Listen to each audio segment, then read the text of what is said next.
All right, y'all. It's the time of the day that you've been waiting for. It is the one show on air that will take you from the boardroom to the bedroom, from politics to the pulpit, and everything in between with your favorite friends. You are about to join the crew for Fresh Fire as we do what we do all together. Tune in. What's up, everybody? Welcome to the crew here on WHOV 88.1 FM and all our social media platforms. Let's just go ahead and get this out of the way. This is Alvin, this is Tom, Jason, producer extraordinaire, Sia and Ray are not here with us today. Last show, man, you dropped the bomb. Right as we were leaving. I mean, listen, man.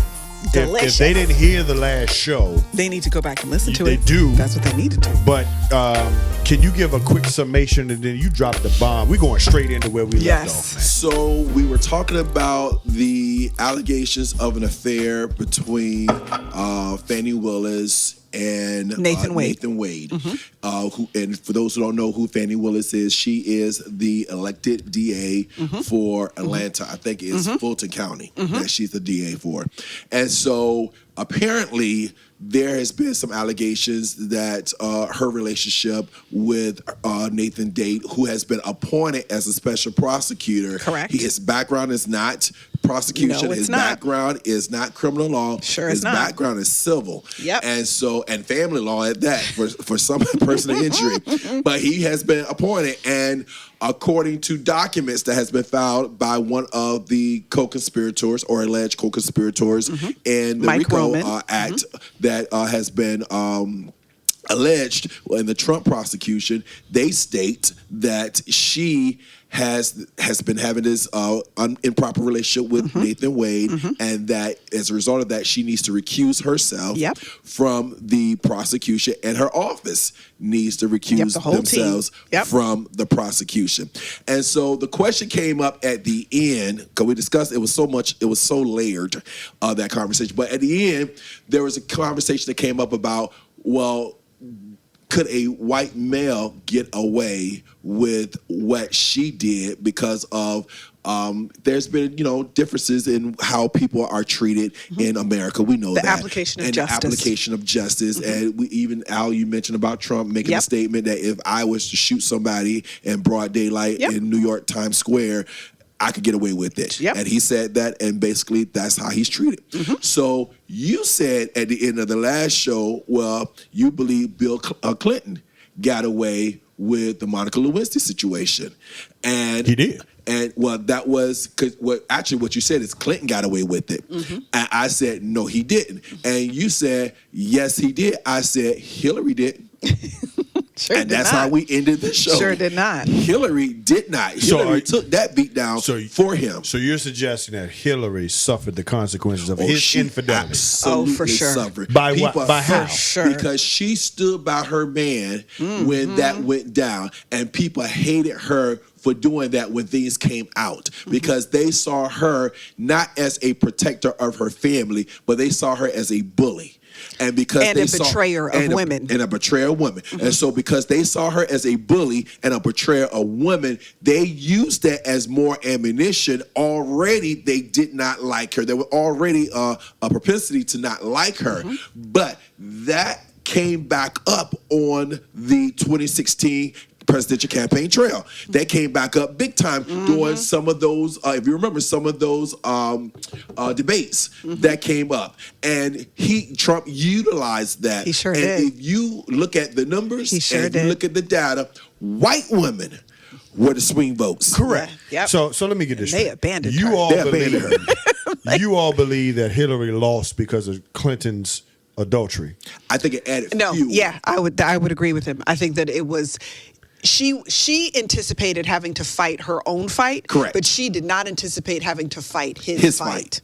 She was ill prepared for that. I thought she ran a bad campaign. I thought that she couldn't connect with people. It had nothing to do, in my opinion, with Bill. But she overestimated Trump. She didn't think that Trump had a chance. Underestimated. Yep. Trump. You put all of that together. That's why she Trump lost. And Obama did not have a chance. Can I tell you who gave him his platform? The media. The media gave him his platform because what they did is they thought he was a clown. And so because they thought he was a circus clown, a reality clown at that. Media doesn't do it. Well, they don't do votes. But let me tell you how Trump. They don't. But they influence them. They greatly you can't throw that influence out there them. like that. Yes. We got to deal with that. Let me finish my statement. Okay, well, make your statement, but put a pin in that. Pin right there. Put a pin in that. Media has impact, but what really influenced Trump in 2016, let's just be honest, was the evangelical community. The evangelical community Put him over the edge. because when he promised to get Supreme Court justices on the bench to overturn Roe v. Wade, that was the several of them were saying that. So you can't say that. No, several of them absolutely were saying that. But they embraced him. The evangelical community. I'm gonna tell you why more they so than embraced Hillary. him. But I'm gonna tell you why they. They weren't embracing her at all. But you're talking about in the general election, he would have never been a nominee. Is what I'm saying. You can't even get to the general election before being a nominee. I'm saying he would have never made it to the nomination. And the reason he would have never made it to the nomination is because he would have ran out of money. Because no one thought that he had a chance of being the nominee when it first started. But you have even liberal-leaning media like MSNBC, NBC, you had CNN, all of them who were liberal-leaning at the time. You had them bringing him onto the show. Airtime, Morning Joe. Because he has ratings. No, because they saw it as entertainment. Ratings. I get that. But they saw it. But here's the thing. Ratings and preparation for being the most powerful person in the world are two different things. And when they realized that what they had done, then all of a sudden they start backtracking and they tried dogging him out, saying, you know what, no, he's horrible, he's this and he's that. But it was too late. Because the money that the other candidates were spending to get themselves visibility, he was getting it for free. He didn't have to spend a dime for any advertisement, and it is extremely expensive to run a campaign on that level. So let's not get too sidetracked. Okay, but they set him up. I'm just saying. Oh, yeah, they did. They set him up, and then by the time they wanted to pull the sheet from under him, it was too late. But again, this original topic was around Hillary. Yeah, it is. Not him. Okay. And she lost because, in my opinion, she underestimated him. She had a lead at some point. She ran a bad campaign. She couldn't connect with certain people. That ain't got nothing to do with Bill's infidelity. She lost in swing states. That ain't got nothing to do with Bill's infidelity. She lost in swing states. So I would that argue, has nothing to do with her. But I would argue look at the numbers. that as a woman, the things that contribute to our likability or not go beyond just us. We judge, as women, we judge other women based on we are the worst. Okay, Harshly. so while we talk about what's happening to us, because that goes back to the Black community, is it what's happening to us or what we do to ourselves? Women, we got the same problem. It's not always what's happening to us from men. It's also what we do to each other. Death by friendly fire as a woman is so common. Yes, it is. It is not the men that are often destroying us. It's we destroy each other. Because those of us who do get access, we hop in the door and then we shut the door behind us because we know that there's so few seats at the table. You get competition instead of collaboration. And when you get your C's confused, everybody dies like cancer. So the part of the thing, though, as a woman, is part of our judgment over the kind of woman you are is your ability to keep a man. And because she couldn't keep her man at home, she was already going to get whether we like to acknowledge it or not, there are things that we don't like to be honest about as women, but we were already looking at her sideways. And to make matters worse, there's some of us who would not say it on a live mic, but based on what we perceive to be her coldness. Many of us actually thought Hillary was a lesbian, but what we perceive to be her coldness even justified his adultery and only further stimulated why we didn't want to vote. So many of us didn't vote for her. So many of us didn't back her the way that she thought that she would have that kind of support. And she was not prepared to be able to answer the questions about her husband. She was totally prepared, because I will say, for all of Hillary's flaws, she's highly intelligent. Yes, she is. Yes, she There's is. no question for me about her level of intelligence, her ability and to her preparation too. Oh yeah, oh You know, no, Secretary she of was. State. Oh yeah, She legitimately on credentials alone, she could have done this thing Oh, absolutely. easily. But the problem was her, and to your point, she was unable to connect. But what we're saying is part of the reason she has some connection issues. One of those factors includes the affairs. That what Bill did, she is still carrying.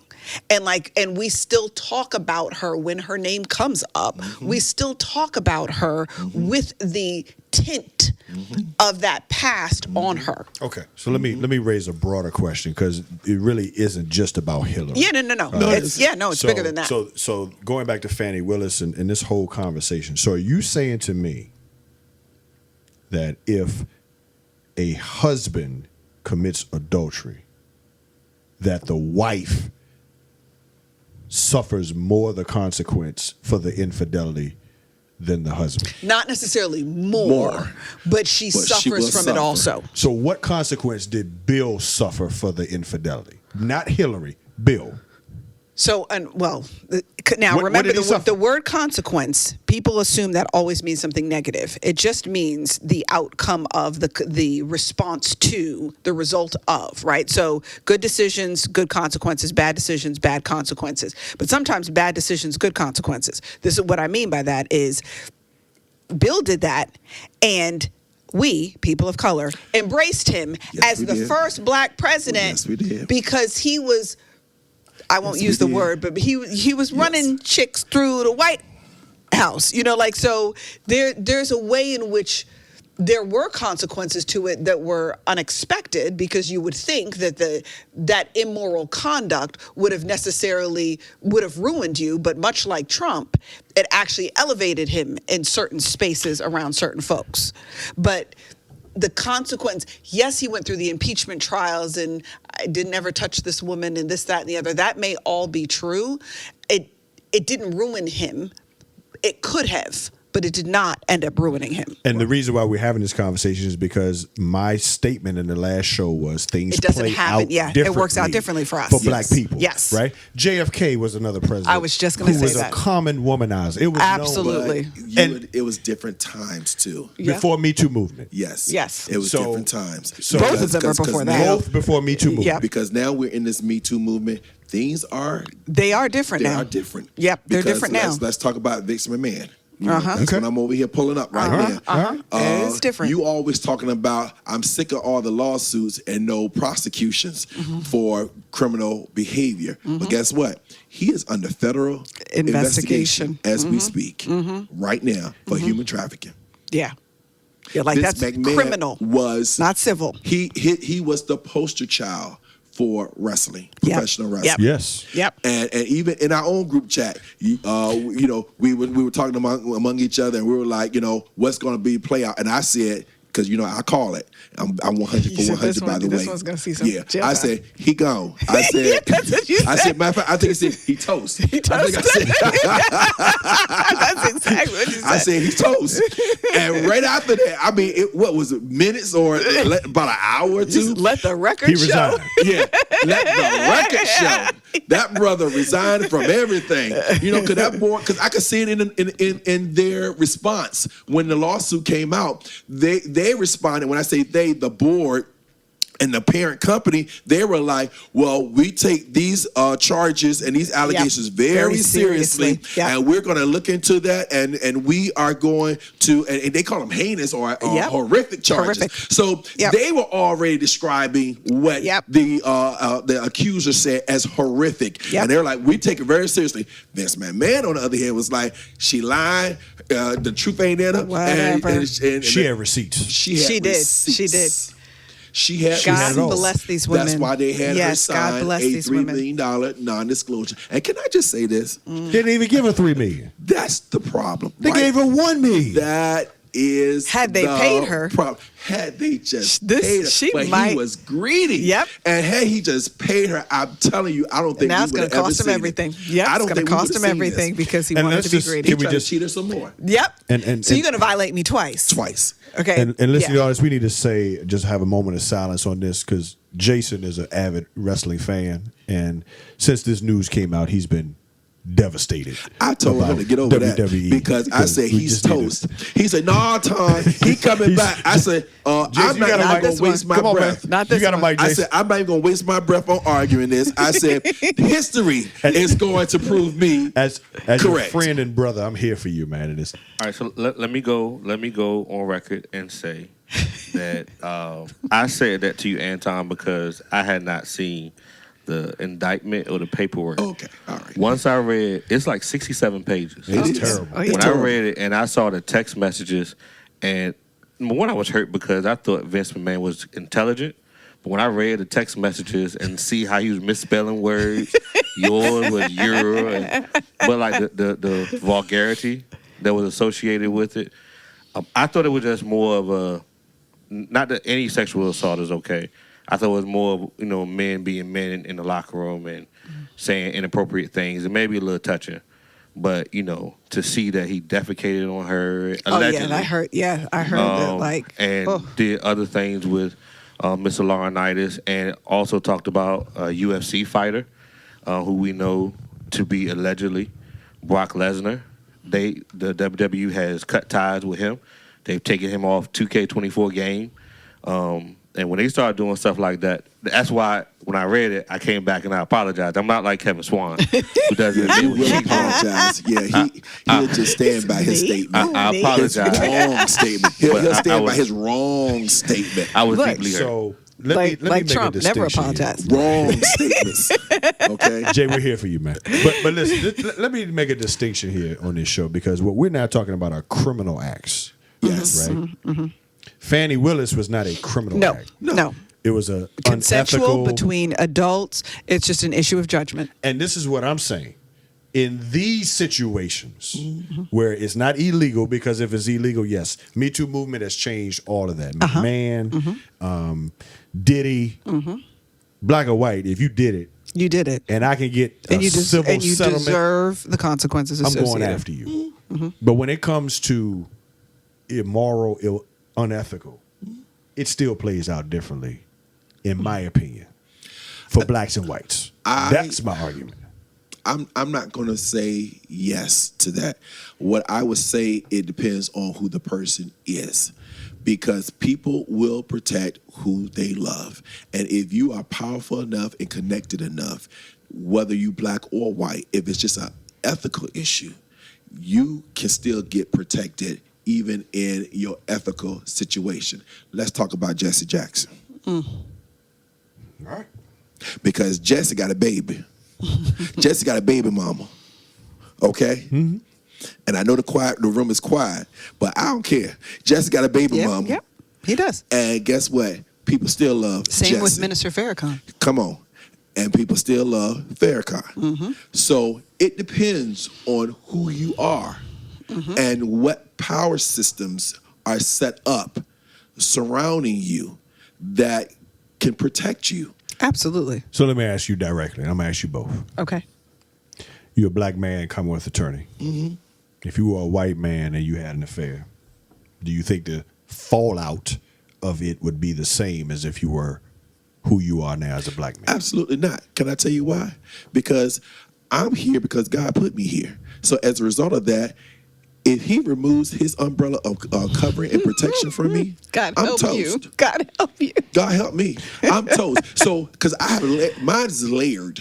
Mine is not just a black man. I'm a black man of the cloth on top of that, And representing the and law. representing the law Correct. and the Lord. Yep, So yep. you have multiple layers for me. I would just be toast, dude. I would be For toast. the purposes of radio, Okay, for the purposes of radio. Can you separate the Lord in this Can I question? separate? Why we always got to separate the Lord? For the purposes of radio. The Lord wheat and the chaff. is saying right Because now. in this case, no, because The Lord is saying, I'm sick of you always trying to take me out. I love the Lord. I know you about to say it. But for Fanny's sake, we don't know where she is with the Lord. Right. No, we don't. Right. Okay. We don't. So that's why I'm saying. Right. We'll just talk about the facts, not the faith. Can you in it. separate the Lord in what I'm asking you? As So a me black as man, a black man, in your position, no faith, just black men. if Just you your had role. an inappropriate relationship, would the fallout, in your opinion, be the same as a black man in this position if you were a white man? It depends. And can I tell you why it depends? Because the reasons why some of the individuals who they had a negative fallout, like Kilpatrick and Jesse Jackson Jr., and it was a brother that was down in New Orleans. I think he was the mayor, or he may have been a congressman. I can't remember. But the reasons why they had different outcomes is because there was a criminal element attached to it. A lot of these people, what they do is when they have these affairs, they turn around and they use campaign funds to Subsidize and fund, to subsidize their affair. Yeah. Which, you go to jail for that kind of stuff, and they went to jail for these things. Right. So I honestly believe if I am connected a certain way with certain individuals in the power echelon, I'll be fine. And I'll tell you why I'll be fine. Because there are people who I really believe if they did certain things and they are black, I think they would be just fine. Simply because they're not people of faith. So there is not their base is not going to be the church, so to speak, or the base is going to be people of faith. They may vote for them, but nonetheless, that's not the base. But because they're so connected politically and they're so connected among others who are powerful entities, I don't think people will look at them. And I'll give you a good example. We know someone who has been charged with a crime, and they are well politically connected, and they are a very powerful person right now, in the state. And not to say that they were guilty of that crime, but just to say they were still charged. And so it depends on the person.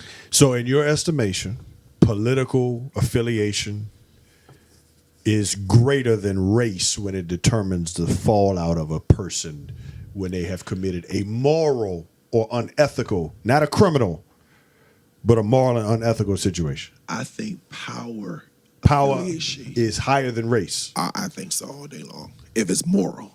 If it's criminal, it's different. But if it's moral, I absolutely believe if you are powerfully connected, you can get away with some stuff. You can absolutely get away with some stuff. I think that's why Diddy has gotten away with things as long as he's gotten away with it. And the only reason I truly believe the only reason that I see his face like Kanye went down is because he talked about Jewish people.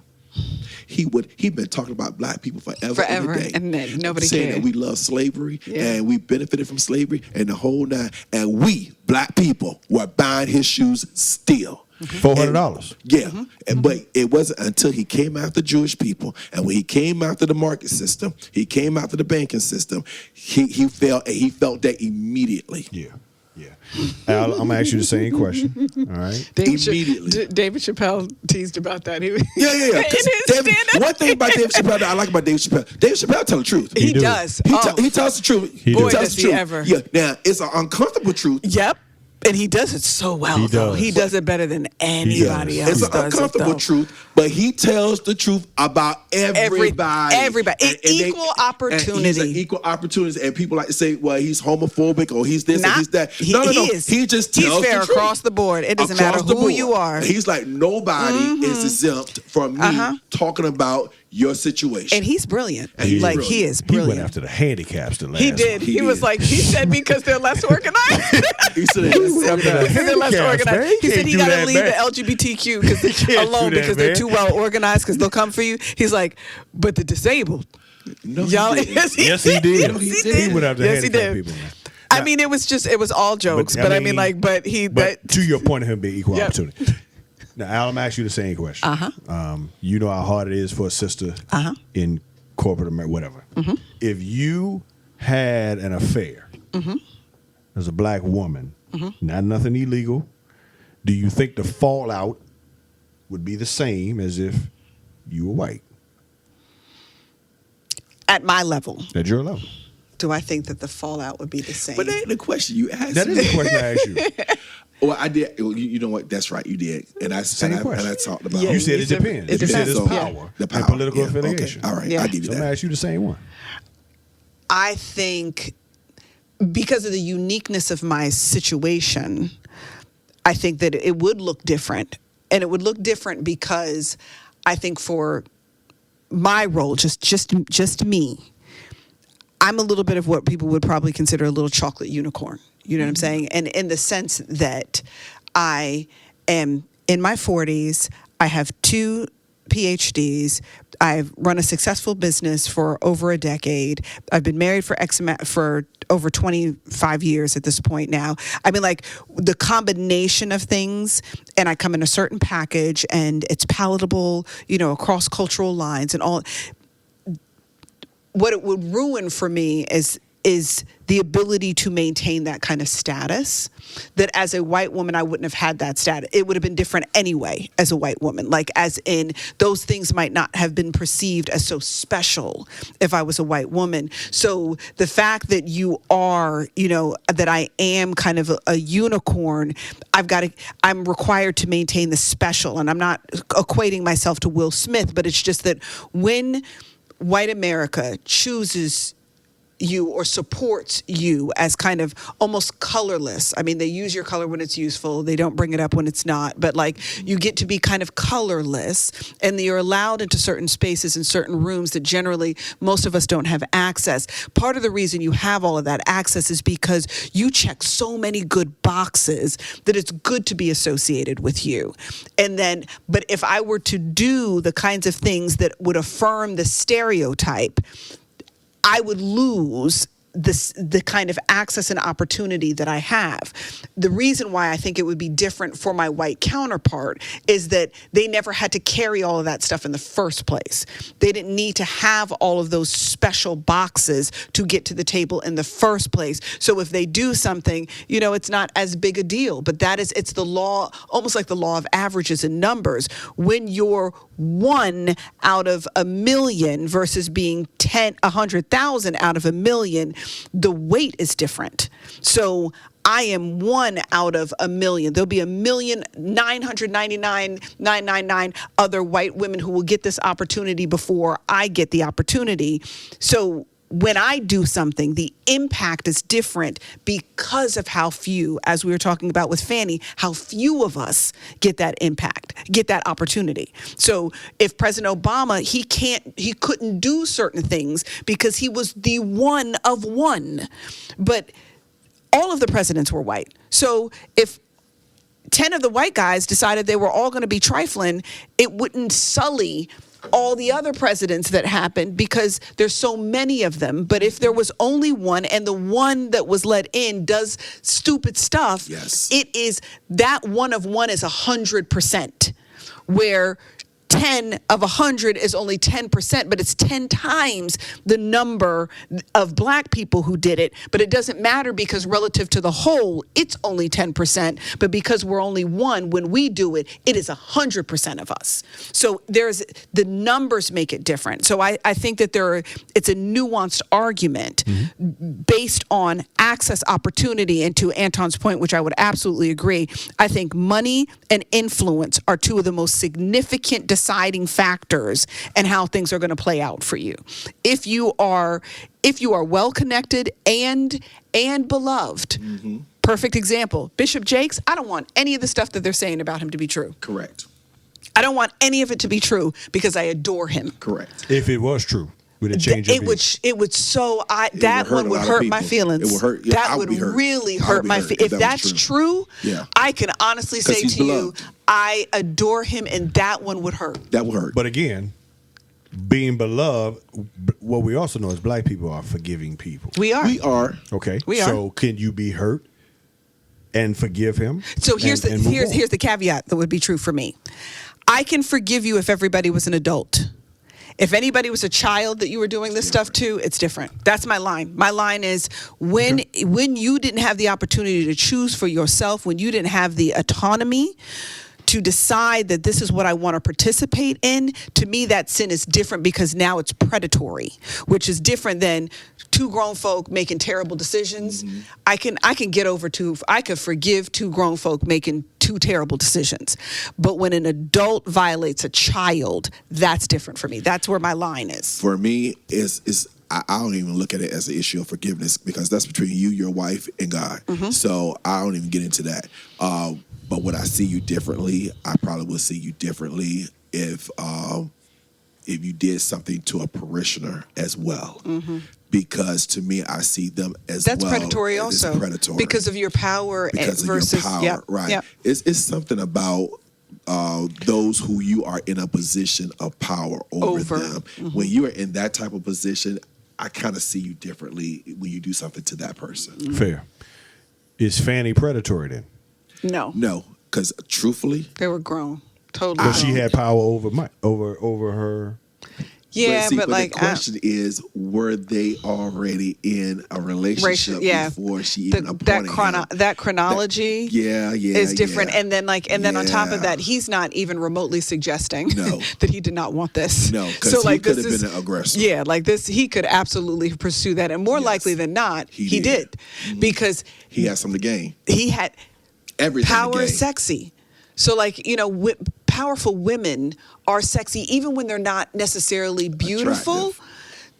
If they walk in that power well, it's attractive. So that same anointing that we said that the anointing attracts, power is the world's version of anointing. People love confident people. Oh, it's because confidence is sexy. Yeah, people love confident people. Oh, no question about it. If you could walk in a room and you own the room, people love that. But that's part of the thing. That's part of Trump's magic, and it was also part of Obama's magic, is that both of them opposite sides of a coin, but both of them know who they are, so they walk with a level of knowingness. When they step into a space, they command a space for two totally different reasons, but it's still a confidence in oneself. Like Trump knows exactly who he is. He's not in denial about that whatsoever. And he's totally comfortable with utilizing that in every form or fashion to his benefit. You don't think that Fanny and Mike had a conversation at some point, even if the chronology was... You mean Nathan? Nathan, I'm sorry. Yep. They had a conversation at some point, even if the chronology was he got the position before they entered into a relationship. You don't think that they had I'm sure they did. at some And point? I think that like, they probably... we can't do this. They probably... Not that we can't do this. I think what they probably did is, if it ever goes wrong, because that's how you think when you're in that. Yes. We're going to be very clear about the fact that this is the point in which you guys separated. We're not doing anything that... Because it's true. They're not violating anything in terms of... From an affair perspective, if they were in fact separate... He was in fact separated at the time. She doesn't have that to worry about. That...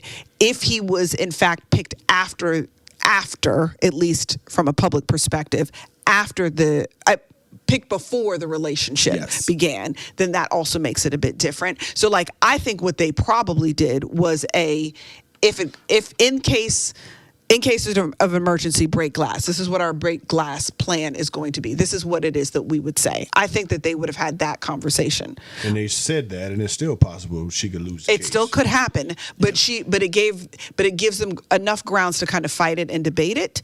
I think that I would imagine that they were too intelligent to not consider those things. They just decided what they wanted of each other was worth the risk. And let me clear something up. Not lose the case, but have to be recused from the case. Right. So I'm going to ask you straight up as an attorney. Should she recuse herself from the case? What would you say? You talking about Anton. So if you asking Anton. Not you. Yeah, her. Her, she's not going to recuse herself. No, she sure won't. Do you think she should?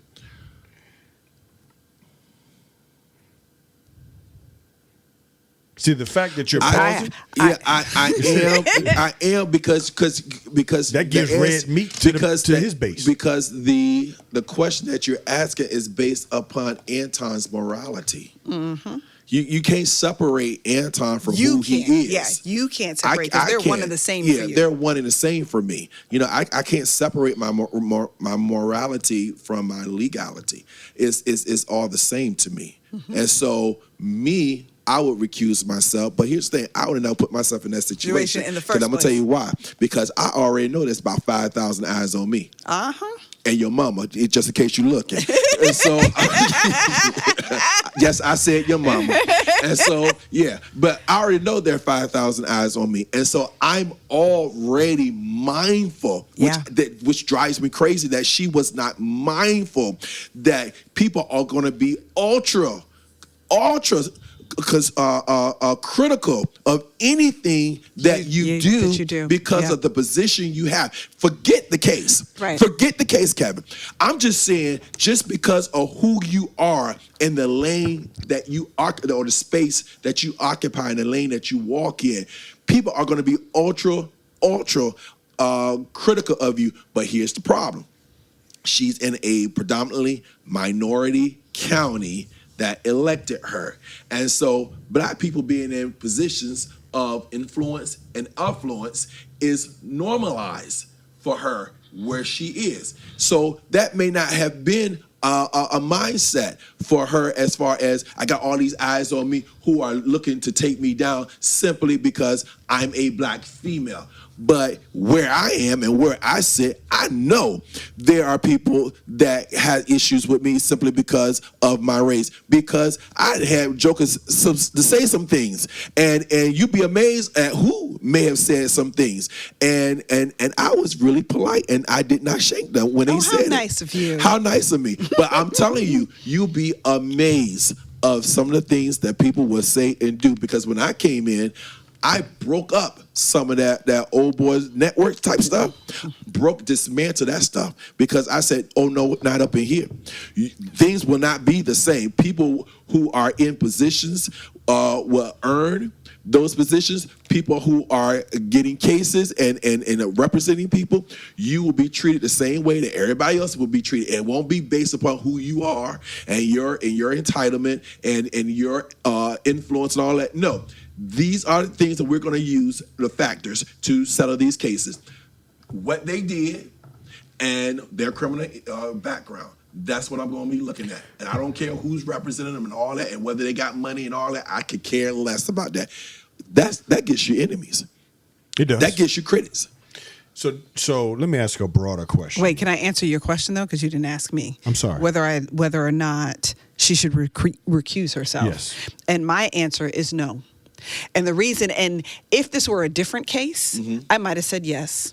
But the reason I'm saying no is because how dare you ask me to recuse myself while this man is able to run for president after being convicted of multiple things, and 70 or 70+% of the base said even if he's criminally convicted, that he still could be president.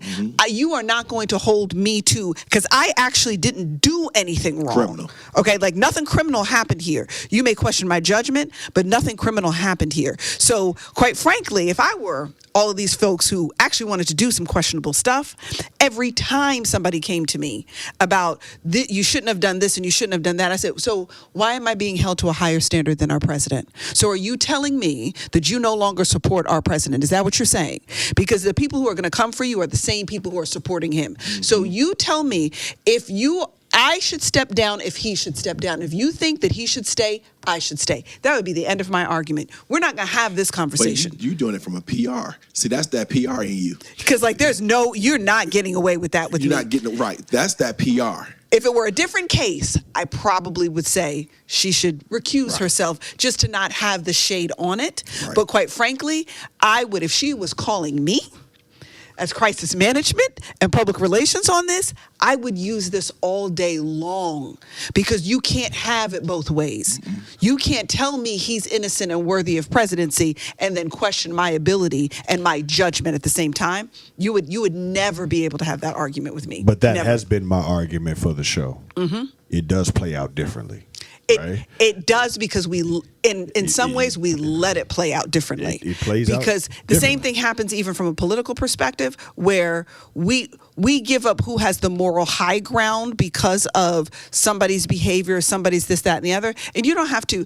The Republican Party has chosen not to give up the moral high ground, even while having a candidate and former president. I don't get that. Who conducts themselves completely anti-biblical, and yet has the highest, strongest evangelical support of any president in American history. But because they evangelical don't mean they saved. Oh, no, I'm not arguing that. I'm not arguing that. I'm just saying. To me, I don't think they have the higher moral ground, because the church, the evangelical church has, in general sense, I'm speaking generally, has in many ways become a political party. And that's what it is. That is definitely what it is now. It didn't used to be. It didn't used to be. In that same kind of way, but it is now. It has become a political versus a spiritual organization. And because of that, I don't think they have the higher ground. I'm not saying they have it. I'm saying that they are not, even with everything that's happening, they're still not willing to give up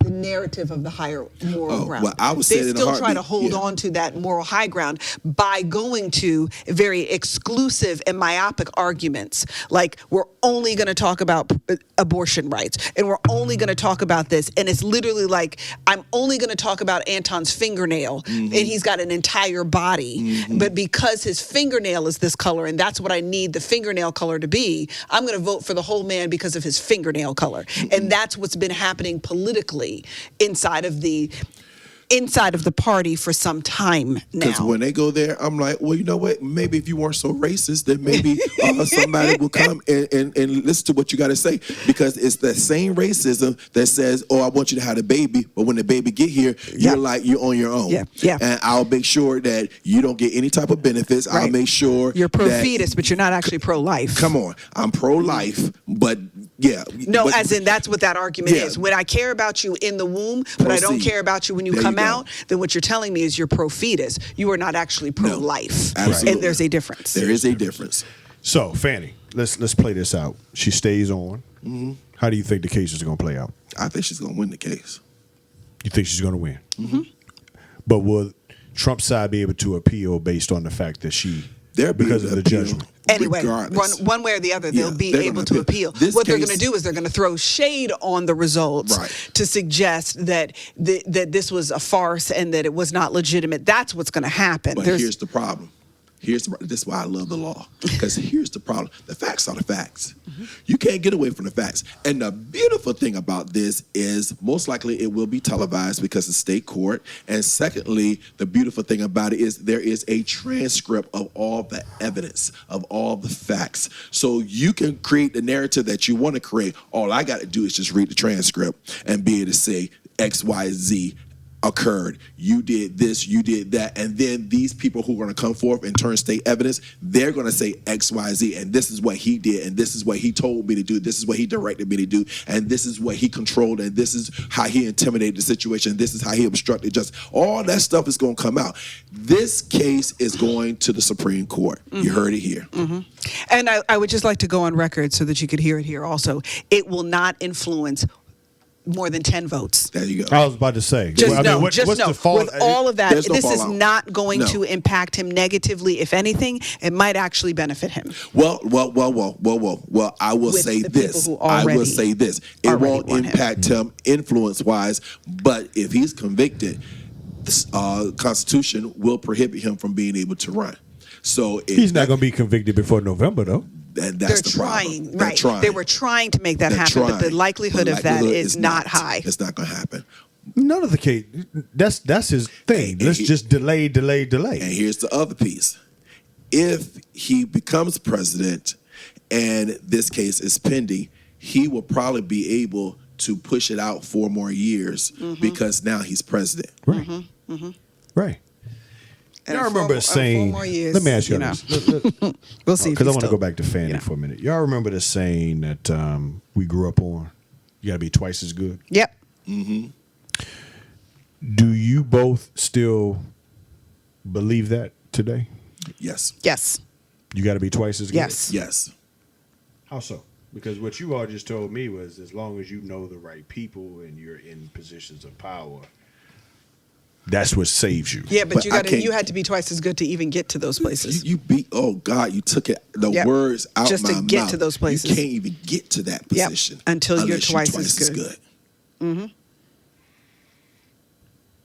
You didn't expect it to be that quick. For black people. No. For black people. Yeah. That's exactly what we're saying. I mean, it's just That's that exactly what we're simple. saying. You got to be twice as good just to even get there. Because, like, perfect example. Like, and I don't say this with any kind of arrogance, but just stating the facts, right? With 2 PhDs, I still have to sit down and negotiate my value against people who barely have a bachelor's degree. Yes. And we're going to talk about whether or not I should be paid the same amount to do this work. You've got 1 degree, less experience, but because there is already an acceptance and affinity and expectation that this role was going to be filled by this person or someone who matches this, I have to come to the table with stacks on stacks on stacks to be able to say that I'm actually worth twice as much as that. But we're even having a conversation about whether or not I'm going to be able to make just that. That kind of nonsense is what we're talking about. So yes, I may be the only woman of color inside of that room, but I'm not making as much as I should or could command sometimes just by virtue of the fact that I am a woman of color. I can't tell you how many times I sit down at tables that I'm like, in any other universe, we would not all be sitting at the same table. And what I mean by we would not be sitting at the same table is that my credentials and experience would make you all unnecessary at this table. You people shouldn't be here, not me. You people shouldn't be here. But you're sitting at this table because we live in this kind of America. And even sitting at this table, I'm still the one having to prove my worth at the table, while you who didn't even finish college are making 3 times the amount just because of how the system has a way of carrying you on the wave. So we do, just to get to the table, we have to be twice as good. Then what happens once we get there is maybe a different conversation based on influence and connection and some of those other things. But it's just to get there that is hard enough as it is. So, and I know this is not about Fannie. This is going into entertainment and media. You can appreciate the Taraji when she came out and basically said that for The Color Purple, she was unfairly. Let me get this. Go ahead. She was unfairly paid or compensated. I can appreciate the sentiment, but I could not appreciate her timing, because her timing may have caused some issues with the success of the movie. Yeah. And if you were on a assignment to promote the movie, which also promotes your visibility, you got to choose and pick the timing of your battle as well as which battles you will fight. So I don't have a problem with how she felt and what she had to say, but her timing may have actually hurt her in the long run. And hurt more than just her. Yeah, and it hurt it hurt everybody, because a lot of people are saying people did not go to see the movie because of that issue. Yep. So she should have waited until the movie already had come out? Yeah, I would have waited. Because here's the thing. There was no downside to letting it be successful. Yep. Yeah, you could have talked about it afterwards. For her, you can still get your message out and still share what you have to share. But the thing about it, you got the movie premiere, you have all the publicity that's surrounding the movie, you have you don't know how the contract may have been written. The contract could have been written for some people to get the paid proceeds on the back end. On the back end. Yep. So all of that comes into play. She impacted more people than just herself. And then here's the other piece. You got the award season coming up. All these people getting nominated for awards. You don't think that people take that into consideration when they're voting for who they want to win these awards? All that come into play. So you're hurting people who are getting nominated potentially. All that comes into play. It's just multi-layered. I don't have a problem with what she had to say, and I definitely don't have a problem with her saying it. Just be mindful of your timing, because it's not just about you. Yep. I agree to that. Yep. But do you kind of agree that that's kind of the mix as a black woman, always feeling like you got to fight for what's yours, that it's just not the respect that should be given to you based on who you are? I won't say always, because the truth is that sometimes it works for me as well. Because you expect so little, sometimes people expect so little of us as people of color that they're amazed by the fact that you can string an intelligent sentence together. Because I think so little of you. So sometimes I have to be honest that it's almost like a sneak attack, or, the being able to have that sort of undercover or covert ability to get things done is because you didn't see me coming. So it can work to my benefit in some ways. But so I just want to acknowledge it to be fair, fully fair in my statement. But there are plenty of times where it works against me, plenty of times. But and admittedly, if I was not so white socialized, European socialized, I would struggle significantly more than I do, because I have other Black female business owners and colleagues and friends that do not get any of the access that I get. But I get that access because of my socialization, which in essence is the equivalent of being able to be multilingual. I can culturally speak multiple languages. I have affinities and appreciations and knowledge of things that are considered to have social grace. And people are impressed by the way that I communicate, because it sounds like things that they heard in their household or inside of the boardroom, and heard it from a white voice. It sounds like that. And so I'm able to do certain things as a byproduct of that socialization. And I have peers and colleagues who are unequivocally smarter than me, who have a deeper knowledge base and experience base and all of those things. But because they don't come in a white socialized package, they'll never make it into those spaces. And I know they'll never make it into those spaces. So unless they build out in Black business, they will not penetrate the spaces that will get them the kinds of opportunities that I get, just by virtue of the fact that I know how to speak the culture fluently.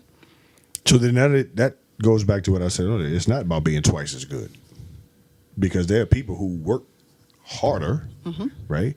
But it's about access. It's about understanding how to get into those spaces. But you still had to be You have to work. You have to work. Right, but she still had to be twice as good to even get to the position that she's in, to have the opportunity to take advantage of the assets. So what she's saying is, yes, there may be people who may have, greater knowledge base or greater understanding of whatever the particular subject matter may be. And yes, they may be wonderful, but still they had to be twice as good as well. And she's not saying her ability is diminished. She's just saying that but there's always somebody out there smarter. There's always someone out there that has a greater knowledge base than you in whatever area that you may be in. However, I still personally had to be twice as good as maybe my white counterparts to be able to even navigate in the same spaces that they navigate in. And it's not just about being twice as good. That's the point I'm trying to make. Yes. So if you're saying that there are other factors associated, that's what we got to tell our kids. We would definitely agree that it's not just how much working twice as hard.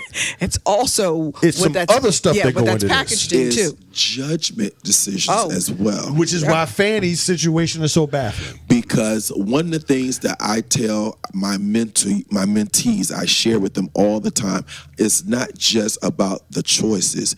Understand that the choices that you make, you can control those, but the consequences that come as a result of those choices, you cannot.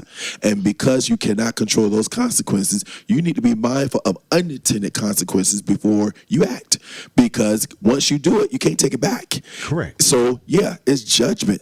Is a lot of things that got me to where I am is because I was fortunate enough to make good judgment decisions. But guess what? There was also grace in areas where I did not make good judgment decisions, and God helped re-navigate me to where I need to be concerning the path that I was supposed to take. So, but I didn't make a judgment decision that would eradicate any progress or any advancements that were around the corner. And that's the point I'm trying to make when we have conversations with our kids today, right? Work is one part of it. Yeah, but it's not all of it. It's not all of it. It is not. And we got to give our kids the whole story of how we got there.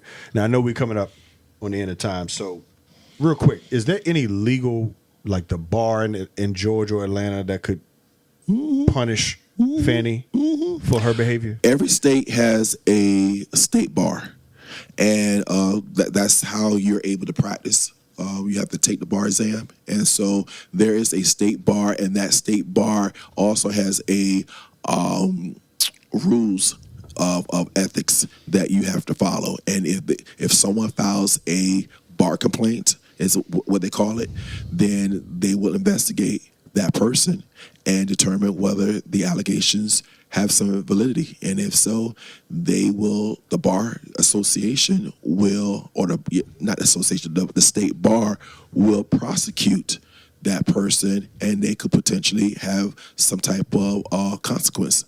Sometimes the consequence could be a public reprimand, a private reprimand. That consequence could be a suspension of your license. That reprimand could be revocation. Yeah, you can be disbarred if it's significant enough. But I mean, it has to meet a very high threshold for that to ultimately And I'm going to tell you what typically, this won't be it, but I'll tell you what would typically meet that threshold always.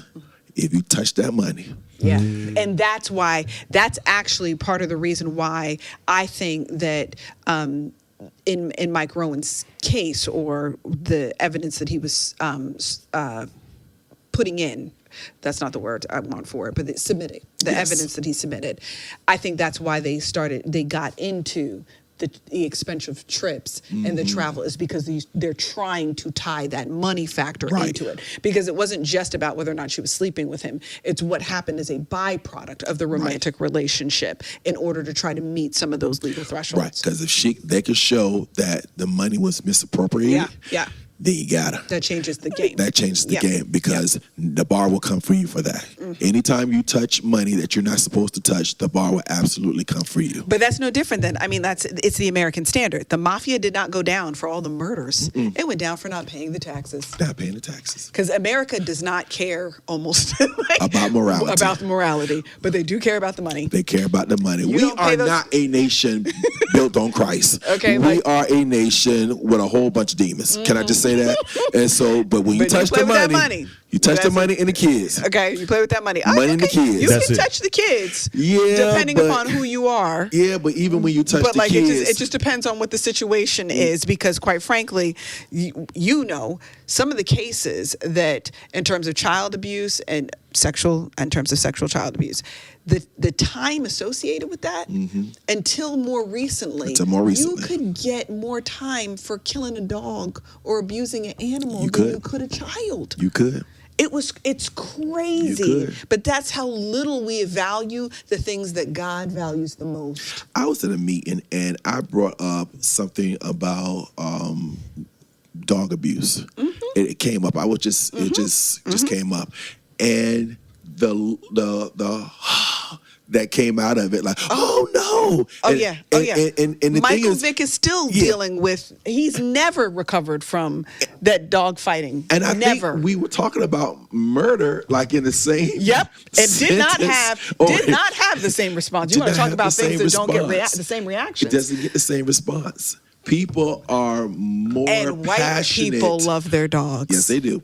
But they were more passionate. They were more passionate about the dog abuse and the dog murder than it was about some person. Because people see dogs as purely good, but they ascribe some other stuff to humans. That is true, but the other piece is we have become desensitized. To violence against each other. Oh, for sure. That's the issue. For sure. We've become, as a nation, desensitized. But we still cry at the puppy. But we'll still cry about that puppy.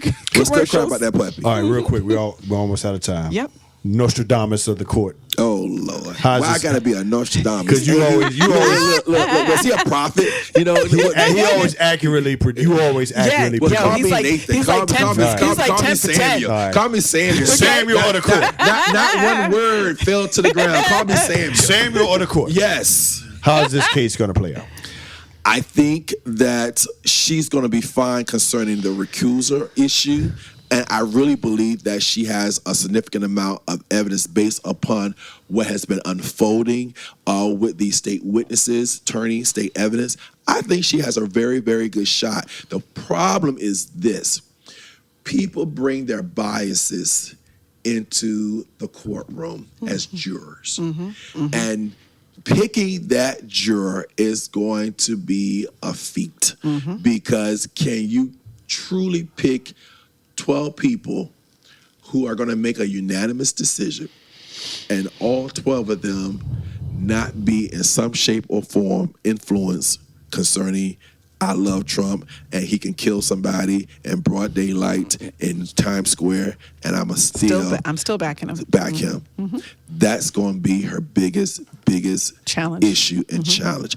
Will he get a not guilty? No. But could he get a hung jury? Very easily. That's where I think it's going to fall right there. Okay. And you think the issue is more him than what she has done? Oh, absolutely. Now, here's the problem now. Because we don't know what's out there. Right. Now, if something else pop off. That could be a different conversation. That could be a totally different conversation.